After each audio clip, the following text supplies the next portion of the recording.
Amel Bent s'est confiée à propos de son envie d'arrêter la musique peu de temps après la naissance de sa fille pendant un coaching avec 2 candidates de The Voice dans une vidéo disponible sur MyTF1. Des confidences pendant les coachings. Ce samedi 15 avril, les téléspectateurs ont découvert les premières battles de cette dernière saison de The Voice. Pour cette nouvelle étape de l'aventure, la production a décidé de changer quelque peu le format puisque les coachs ont maintenant un fauteuil en plein milieu de la scène pour être en immersion totale pendant les interprétations.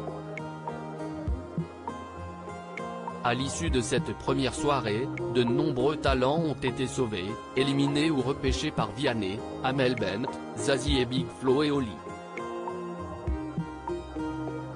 Et ce n'est que le début puisque les battles continuent dès ce samedi 22 avril sur TF1.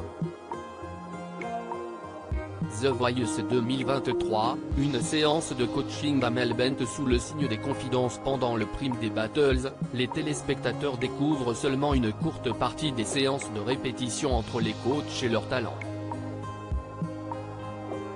Cependant, pour les plus curieux, les coachings sont publiés en intégralité au fil de la semaine en avant-première sur MyTF1. Et pendant ces échanges privilégiés entre les membres du jury et leurs talents, certains se laissent aller à quelques confidences sur leur vie privée.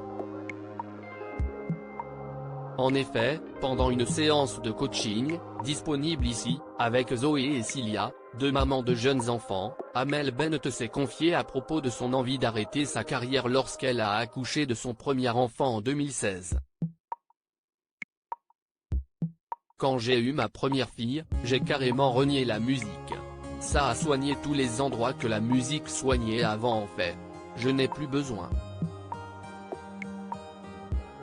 Je n'avais plus besoin de chanter, a-t-elle expliqué à ses talents, partageant avec elle plusieurs similarités dans leurs histoires personnelles. Je suis malheureuse, confie Amel Bent toutefois, son amour de la musique et sa passion pour la scène ont finalement repris le dessus. Puis, c'est revenu en mode incendie. Un matin, j'ai fait « Ouah, il faut que je chante. Je n'en peux plus. Je ne suis pas moi, je suis malheureuse, je ne suis pas bien », a-t-elle continué avec un grand sourire. Finalement, sa passion est revenue comme au premier jour et la maman est retournée en studio.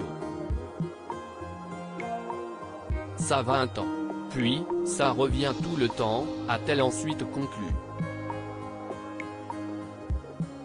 À lire aussi nous n'avions pas le droit, la production de The Voice réagit à la demande inédite de Priscilla et Mea.